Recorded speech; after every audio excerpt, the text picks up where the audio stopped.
Welcome to Stuff You Should Know, a production of iHeartRadio.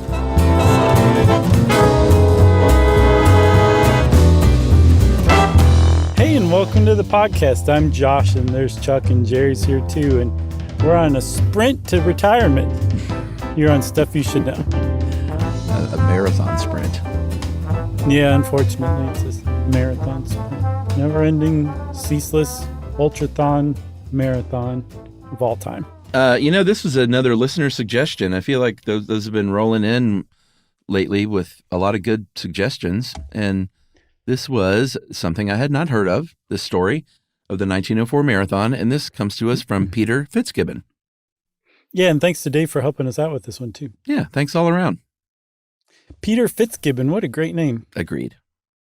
So thanks a lot, Peter, because this is a really interesting story. And I hadn't heard anything about it either. But there was what's widely considered as the hardest, worst, most difficult marathon ever run.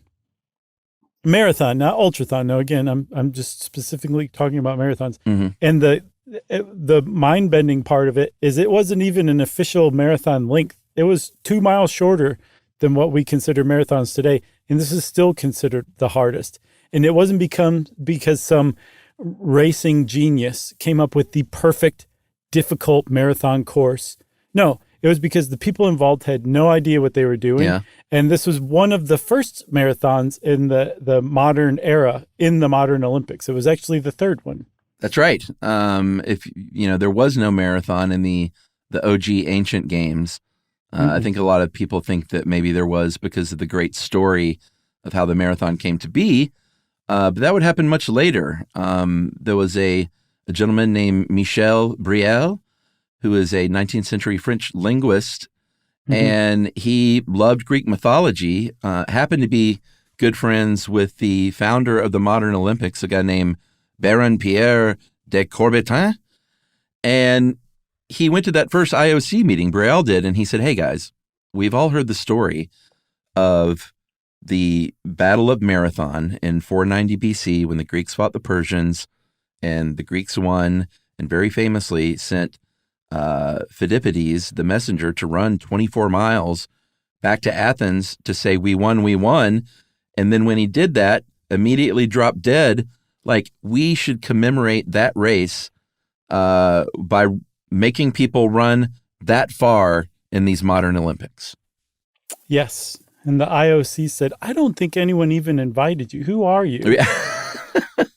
And he said the same thing again, almost verbatim. It was creepy. And they were finally like, well, a good idea is a good idea. He says, I'm friends with the Baron. So they decided to include the Olympic marathon in the inaugural games in Athens, 1896, the first modern Olympics. And because it was in Athens, they were actually able to make a legit marathon from Marathon to Athens, just like the original version, right? Yeah. Their goal was for no one to drop dead when they got back, and fortunately no one did. And to the Greeks' great delight, Greek runners took the top 3 spots, the winner being Spiridon Louis. Not the Greekest last name, but his first name definitely screams Greek.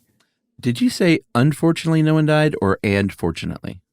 I said and. What kind of a monster do you think I am? Hey, I knew it, but I just wanted to clear that up for people. Oh, thank you. You're looking out for me? I was looking out for you. Thank you, my friend. So 1904 was the third Olympic Games, the first one in the U.S., just as a little bit of a backdrop because it ties in a bit to what happened in St. Louis. But the 1900 Games in Paris were a bit of a flop because it was overshadowed by the Paris Exposition that was held at the same time. And the same thing basically happened in St. Louis. It coincided with their World's Fair, a.k.a. the Louisiana Purchase Centennial Exhibition. And it was, just sort of overshadow it. World's Fairs were very big deals. The Olympics at the time weren't that big of a deal. In fact, because it wasn't like a big city like New York or Chicago or something, a lot of American athletes didn't even come. So we maybe didn't necessarily field our best. But one noteworthy thing was this was the first Olympics to debut all 3 medal colors, or I guess medals. Yeah, gold, silver, bronze. Right. I don't mean to be pedantic, Chuck. I'm sorry in advance, but it's my understanding that it wasn't until the 70s people called it St. Louis. I think up to that point it was St. Louis. Okay. I'm glad you pointed that out. So one of the cool things about the St. Louis Olympics is that there was a guy named George Iser, who I read a little bit about. He had a wooden leg, and this is a 1904 wooden leg. Mm-hmm. He won 6 medals, I think in one day, as an American gymnast. Did he win leg throwing? Did he win what? Leg throwing. I didn't know that was an event. I think you're thinking of the strongest lumberjack event. Oh, yeah, okay. That or the Highland Games, sure. So he won gymnastic medals with the wooden leg. Yeah. That's amazing. Pretty impressive. 6 of them. Yeah. So this is actually a pretty sweet mashup of our marathon episode and our human zoos episode. They kind of collide here in this episode, the 1904 marathon. And the reason why is because in 1904, there was a guy named James E. Sullivan, and he was essentially the guy who ran amateur sports in America. And he was also on the International Olympic Committee representing America. He had a lot to do with amateur sports, right? Yeah. He was selected as the organizer of the 1904 games in St. Louis. And he's also one of the reasons why there was such a thing as the human zoo at the World's Fair that year, too. Yeah, he was, by all accounts, a pretty xenophobic, racist kind of guy. One of the things he did later on, famous, I'd say legendary athlete Jim Thorpe, indigenous American Jim Thorpe, had his medal stripped because James Sullivan made a push to do so because they found out that he played minor league baseball very briefly. I want to do a thing on a show on Jim Thorpe, by the way. Yeah, I agree. We should definitely do an episode on him because in addition to him being such an amazing athlete, he really apparently got screwed over, not just by the people taking his medals back, but by people around him he trusted who basically sold him out to cover their own hides. So back to Sullivan, before we get to his human zoo experience that he cultivated at this World's Fair, just want to also point out that he was pretty much exclusively into white men participating in sports because not only did he have a bone to pick with Jim Thorpe, but he did not like black athletes participating.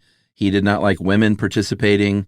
In 1908 at the Olympics in London, they finally said, hey, you know what? We should have women in here swimming and running. And Sullivan refused to let the United States field a women's team. Right. And like you also said, the World's Fair was going on at the same time as the Olympics. And part of the World's Fair, as was profiled more closely in our Human Zoos episode, was essentially just a bunch of indigenous villages from around the world where the actual indigenous people from the Philippines, from Congo, from all sorts of other countries at the time, were brought to be in these living exhibits, essentially to show just how superior white America and white Europe was to these people. They were basically paid under contract to act as native and indigenous as they possibly could. And that was a big central feature of the 1904 World's Fair. And being the head of the Department of Physical Culture for the World's Fair, Sullivan kind of did a mashup between the World's Fair and their human zoos and the Olympic Games that he was organizing, and came up with what were called the Anthropology Games, or as he also called them, the Special Olympics. That's right. These were athletic contests where they would get white Americans and pit them against indigenous people, people of color. In the newspaper there in St. Louis, things like barbarians meet in athletic games. And it was like an exhibition, again, of to try and show the superiority of white athletes for this World's Fair. And isn't everyone going to love it? Yeah. So they came up with the shot put, the long jump, the high jump, the mile run. And I'm pretty sure we talked about this in the Human Zoos episode, but the indigenous people who were recruited to participate on the indigenous side essentially weren't really told the rules They were just told, go do this, essentially. And so, of course, they lost. It was super lopsided. And so I guess just to be fair, they came up with some indigenous type events. And I made scare quotes, everybody. Tree climbing, archery, javelin. And yes, essentially the white athletes mopped the floor with the indigenous athletes, proving to Sullivan and the rest of the white people assembled to watch this stuff that whites were inherently superior for another while longer. So Sullivan was also the guy that was in charge of designing this race, even though he probably shouldn't have been, because he did a very poor job designing this course. He had a theory, and it wasn't his idea, but there was a theory at the time where something called purposeful dehydration was the way forward for endurance athletes. That is, don't drink much, don't eat much, because that'll just upset your stomach and it'll not help you in your race. So he said, hey, why don't we try this out here, and we'll just put one water station close to the 12-mile mark and not let them drink any water aside from that, and we'll see how it shakes out. Yeah, from what I can tell, it was you would be disqualified if you were caught drinking water other than at that station. So yeah, I know that the runners involved had support teams who were basically helping them along with, like, keeping their spirits up or whatever. But one of the things they were absolutely forbidden from doing is giving their athlete water, their runner water. Yeah. So it sounds nuts, purposeful dehydration, but if you stop and think about, it's also not a good idea to eat a bunch of stuff and then go out and run today. I think this people just mistakenly thought that about water at the time too. Yeah, the other bad idea was they started this thing at 3 p.m. in August in St. Louis, which is hot and humid. It was 90 degrees. That late afternoon, into early evening is most times the hottest part of the day. And not only that, but he said, hey, let's run it out there on the dirt road, which may have been okay if it was just these, 32 runners running. Mm-hmm. But they had a team of horses running in front of them to try and clear the road and lead the way, along with doctors and race officials and journalists. So they're just kicking up clouds of dust that, reportedly you couldn't even see through at times, that they're having to run through and breathe this stuff in. Yeah. Yeah. Basically the whole time they're just choking on dust.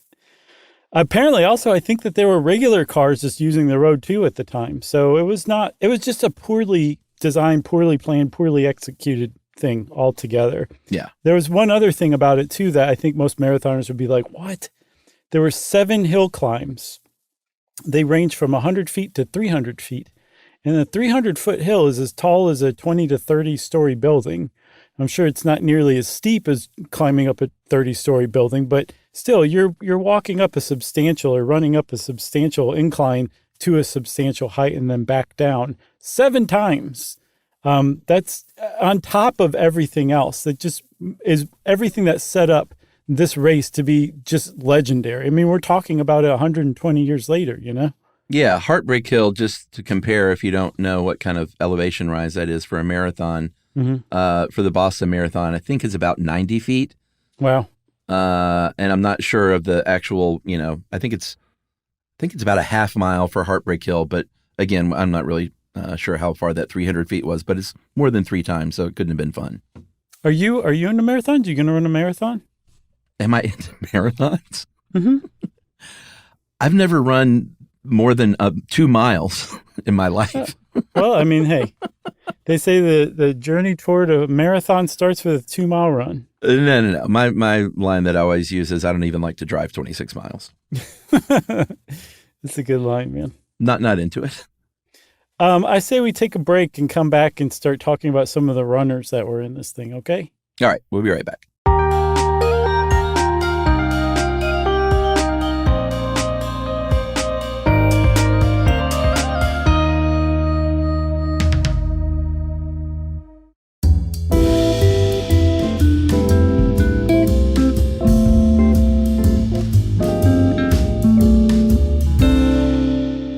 All right, so I mentioned that 32 people participated in this race in 1904.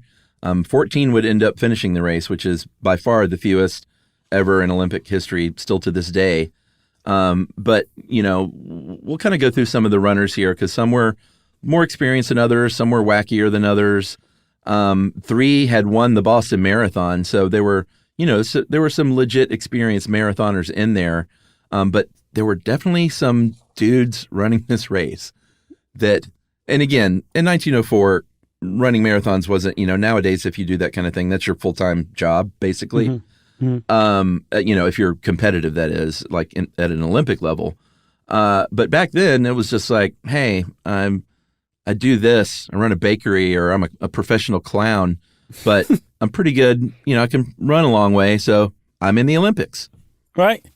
There was a guy named Fred Lors who was a bricklayer, and he had won a 5-mile race sponsored by Sullivan's Amateur Athletic Union. Good enough. Yeah, sure. 5 miles, marathon, what's the difference? There's a guy named Albert Corey. He worked at a slaughterhouse in Chicago. He was from France, so I guess Albert Corey. Huh? I blew up in my face. And then there was one of the best-known non-professional or one of the best-known walk-ons, I guess you could call him. His name was Felix Carvajal. And he was from Cuba. He was 5 feet 1 inch, and he was 100% awesome. He was. He had a big personality. He was quite a character, according to all accounts. At various times during the race, he would stop just to chat it up with people who were cheering him on. He would playfully steal peaches out of their hands as he was running. Mm-hmm. He showed up in long sleeves and long pants, and everyone was like, dude, you got to cut those pants down at least. And luckily enough, there was someone there with a knife and cut them off at the knees for him, right before the race started. Yeah, he was no stranger to running or moving long distances. His nickname was Andarin, the Walker, and he was well known in Cuba already because he had walked the length of Cuba and back at least once. I saw it twice in one source. That's 777 miles. And he just did it because he wanted to. I saw him compared to the turn-of-the-century Cuban Forrest Gump. Wonder how he liked his shrimp. That's a great question. He probably liked it free because he very frequently didn't have any money. Yeah, he was also a messenger, supposedly ran 30 miles a day as part of his job. When he, and this is where it gets really kind of fun, they weren't going to pay his way. Cuba was like, sorry. I think the mayor of Havana was like, we're not going to pay your way to go there. You're welcome to race, but we're not supporting this financially. He started running around City Hall in circles in protest and got so many supporters. They said, all right, here's the money. Book your passage on a steamship, which he took to New Orleans, and supposedly was lost his money gambling and had to hitchhike to close to 700 miles to St. Louis from there. Yeah, he hitchhiked and walked. And I saw that by the time he arrived in St. Louis for the race, he hadn't eaten in 2 days. So he ran that marathon without having eaten the last 2 days. Yeah. You also said that he liked to joke around with people and stop and chat with spectators and stuff. Apparently he didn't speak English. And I also saw that he didn't really speak Spanish, that he spoke some strange slangy dialect of Cuban or from Cuba. And that people didn't necessarily know what he was talking about. Yeah. Before I could tell, he was so animated, you were just engrossed in what he was saying and maybe kind of got what he was saying, the general broad strokes of what he was trying to get across, or at the very least, to get a laugh out of you. That's how I kind of took all that. Yeah, I know I've said this before, but when I first traveled through Europe in the mid-90s, I spent an entire night at a German brew house with my friend that I was traveling with, hanging out with this old German guy. I mean, old. He was probably in his 40s, but we were in our early 20s. So he seemed ancient. Yeah. But hung out with this guy, drinking with him for probably 5 hours. He didn't speak a word of English, and I spoke very bad German, and we communicated all night long. It's the international language of beer. Exactly. And love. we kissed later on. Very nice. After drinking for 5 hours? Yeah, imagine that. So Carvajal is, again, the biggest personality to emerge out of this, but he was far from the only kind of character, I guess. There were two guys and it's awesome. There's a picture of them together. Mm-hmm. Len Teuyani, and I don't know if it's Jan or John, but Jan Mashiani. They were both from South Africa, and they were from the Tswana tribe, Tswana. And they were at the World's Fair because they were some of the indigenous people who'd been imported to really kind of play up their indigenousness, and also to reenact the Boer War between the Dutch and the English that had just concluded. And in the war, they had been messengers for the Boers. So they were kind of recreating this on the daily. They were also involved in, I think they ran a marathon in the anthropology games. I have no idea how they were actually brought into the actual Olympic marathon, the main one. The closest explanation that I saw is that there was not a lot of internationality among the participants. Mm-hmm. Again, like you said, people just weren't coming. I think de Coubertin, the guy who founded the modern Olympics, didn't even bother to show up. That was that poorly attended in that kludgy. The head of the IOC? Right. So they needed to make it more international. And so they had Tuanyani and Mashiani run in this marathon. That's the best explanation I could see of how two black athletes ended up running in the Olympic marathon. Yeah. They would actually become the first black African athletes in Olympic history of any event, of any sport. Yeah. And the first or the last to represent South Africa for another 86 years until apartheid was taken apart. Wow. And then there's one other thing about Tuanyani. He was a mailman, which will come into play in just a little bit. Yeah, I love the picture of those guys, though. Like you mentioned, it's the look on their faces a little bit like, we're going to do what? Right. It's like studiously avoiding looking perplexed, but I think they're kind of perplexed. Yeah, we're going to do what / we got this. Yeah, it's kind of got that feel for sure. Because spoiler, they finished the race. Yeah. I mean, you spoiled it for me. All right. So the first thing that they did is they ran 5 laps around the Olympic Stadium. You know, I think they still do something like that now where they, where there are spectators there to watch before they get out on that dirt road. Mm-hmm. And before they left the stadium, John Lorden, Boston Marathon winner, mm-hmm. started vomiting and quit the race. Yeah, it was really surprising because he was a favorite. 5 laps in, less than 5 laps in. Yeah, exactly. So that was the first guy. Once they made it out of the stadium and onto the dirt roads, they were immediately confronted with the problem of the thick dust. So in addition to running, they're also coughing and breathing shallowly, I'm sure. And about 10 miles in, things really started to fall apart. And that's a significant distance considering what they were having to put up with. And again, this is a 90-degree day in the afternoon in August, right? Yeah. So what happened first after John Lorden was out? Well, they're getting dehydrated. They're choking on the dust and dirt everywhere. About the 10-mile mark, our buddy Fred Lors, the bricklayer, said, I'm tapping out. He called on his little satellite phone and said, I'm officially withdrawing. And they got a helicopter in there, flew him out. Mm-hmm. He actually didn't. He said he couldn't continue, and then he flagged down a car and jumped in the car and was like, I'll just ride with you guys because you're heading back to the Olympic Stadium, but I'm out. And they said, sure, no problem. So just kind of put that in your back pocket. I saw somewhere also that it was his support team / coach that had been riding along with him. Yeah. Like next to him. Yeah, Either way, they had all their guys there. Yeah. So Carvajal, he doesn't have anybody there. He's totally on his own. He doesn't have a support team. And remember, he hasn't eaten in 2 days. So part of the course ran past an apple orchard. And he decided to stop and eat some apples. And depending on who you ask, either he ate too many apples because he was very hungry, the apples he ate were rotten, or he didn't eat apples at all, and he just ate a bunch of peaches, like you said, that he'd snatched from some spectators. Either way, he ended up with stomach cramps from either the apples or the peaches or both. And so Carvajal did what any Olympic marathoner would do faced with that situation. He found a shady place to lay down and took a nap in the middle of the marathon.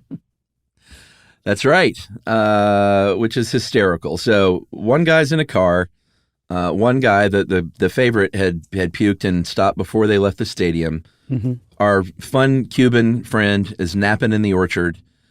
One of the South African runners is chased a mile off course by a stray dog, so that ends up adding, I guess, a couple of miles if he had to get back. Right? Yeah. And so he ran like a real marathon then.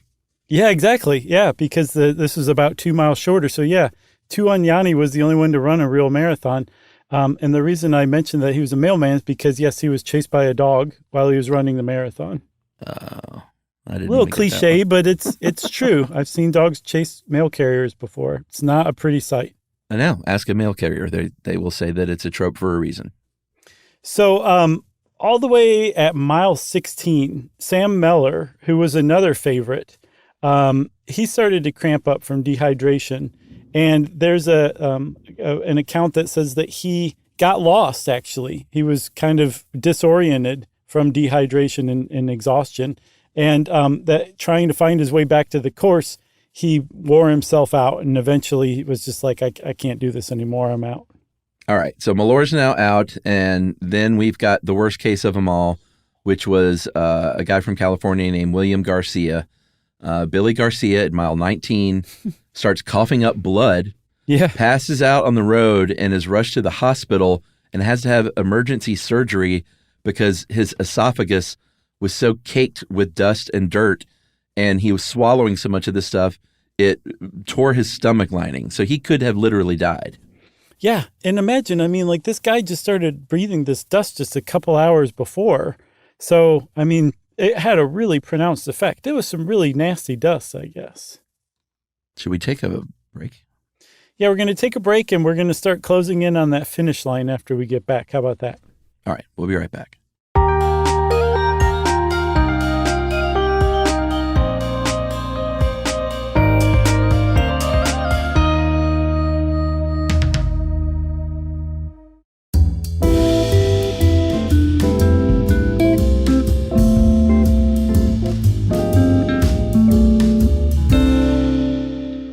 So I mentioned earlier, you might have thought I was kidding when I said some people, might work as a professional clown, but can run far.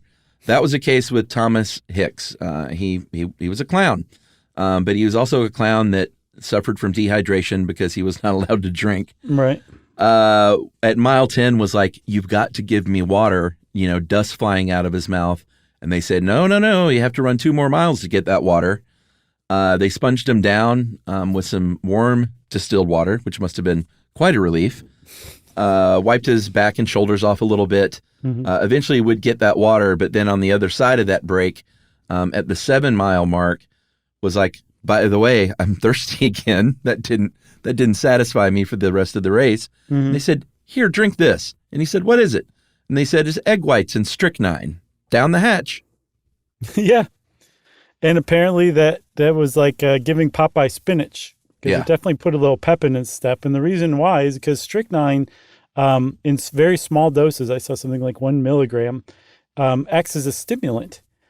So much so that there was a bronze medalist from Kazakhstan in weightlifting named Izat Artikov, who had his medal stripped because he tested positive for strychnine in 2016. Yeah. And it's enough of an effective stimulant that it's a banned substance. At the time, there weren't any banned substances, apparently, except water in the Olympics or in the marathon. Right. And so they were able to give him this little boost with strychnine.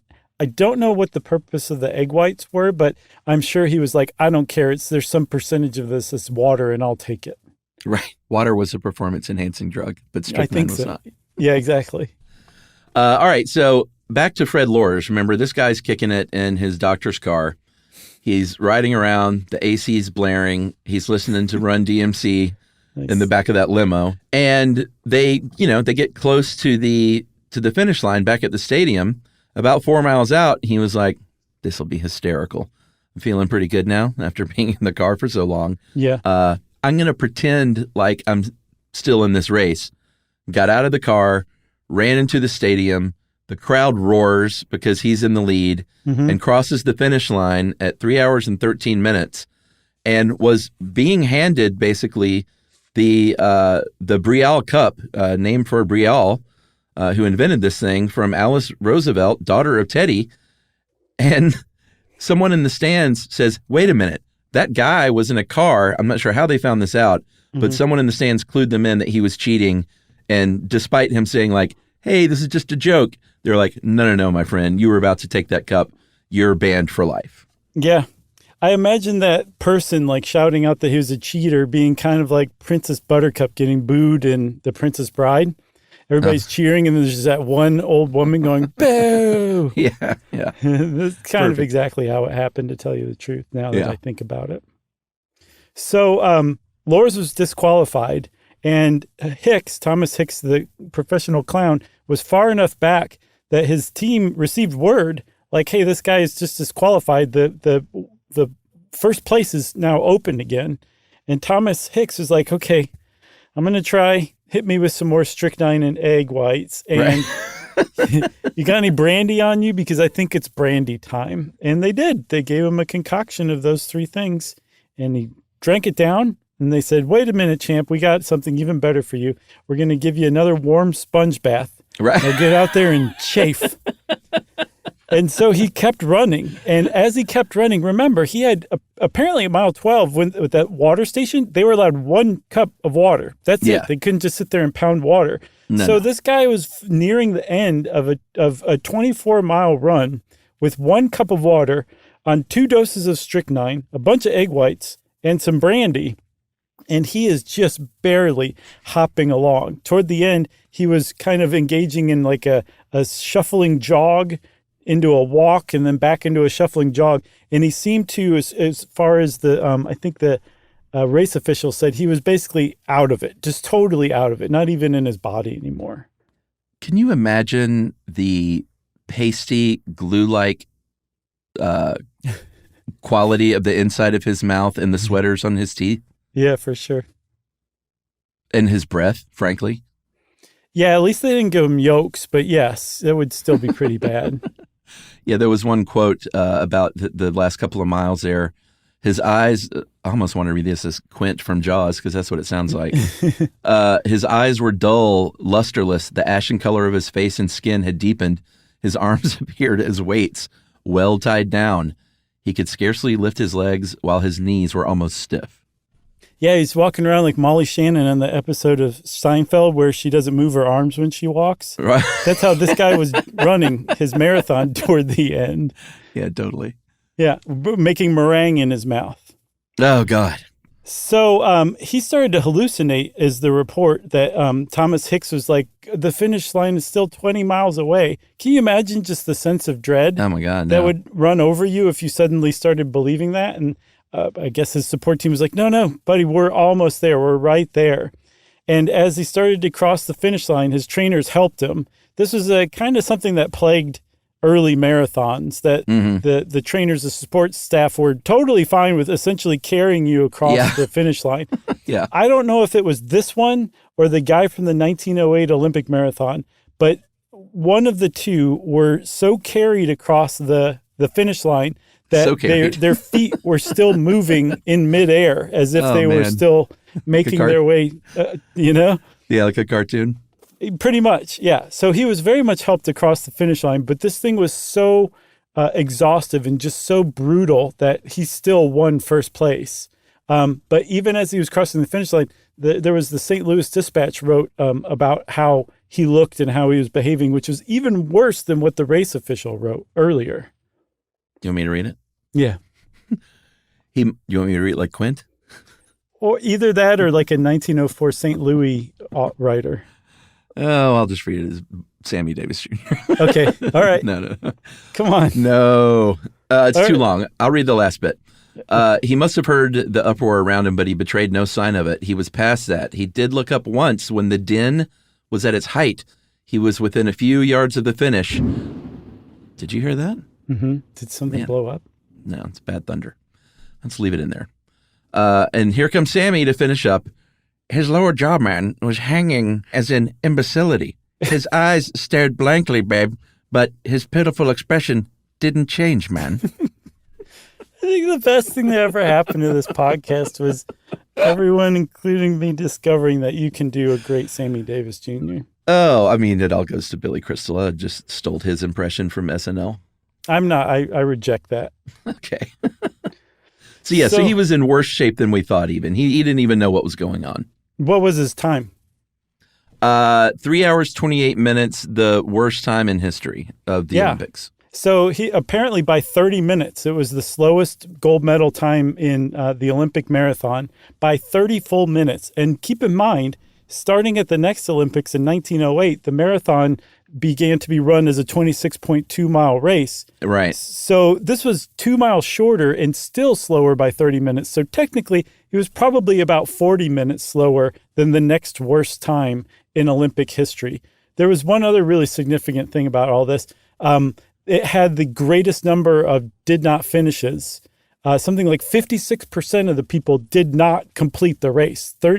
Only 14 of the original 32 runners completed this race. That is abysmal. I think the next worst percentage was like 28% in Tokyo a few years back. This is like nothing has ever been run like this before and hasn't been since.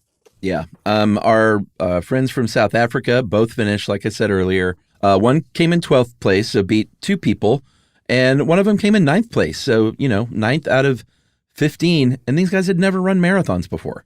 No, and one of them, I think we left out, if you look at that photo, one of them's wearing boots and the other one's barefoot. So it's pretty impressive. Carvajal, I keep thinking of the ice cream cake and it messes me up. Carvajal, he finished 4th. And don't forget, he took a nap in the middle of this, hadn't eaten in 2 days, and still finished 4th.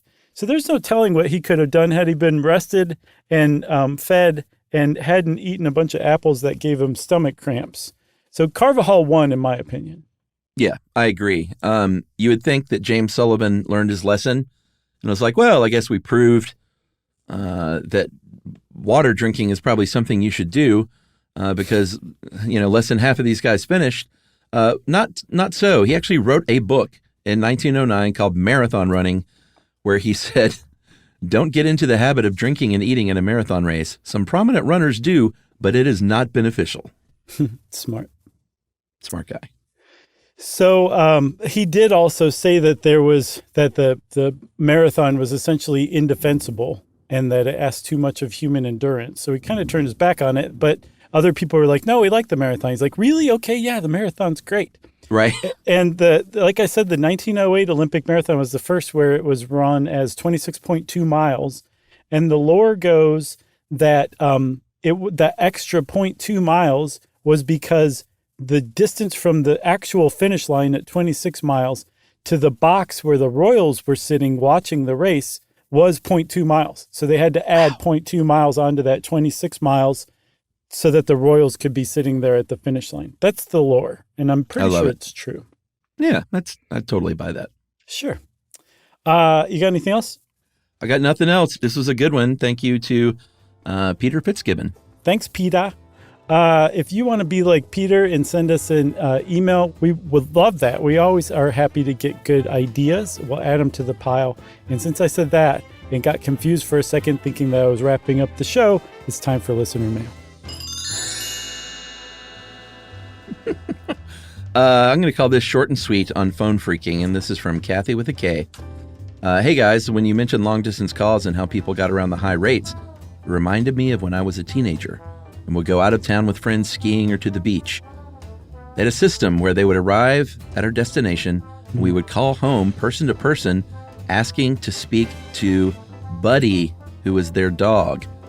And that was the little clue there. My parents would say he was not at home and they would know that we had arrived safely. Nice. That's from Kathy with a K. So it's a nice little workaround hack. Parents knew when someone called asking for the dog, that just meant they were there safely. No charges. Anytime I hear Kathy with the K, it makes me wonder if it's one of our Stuff You Should Know Army members, Kathy with the K from Arizona, who gave us the lassos to learn how to rope steer with.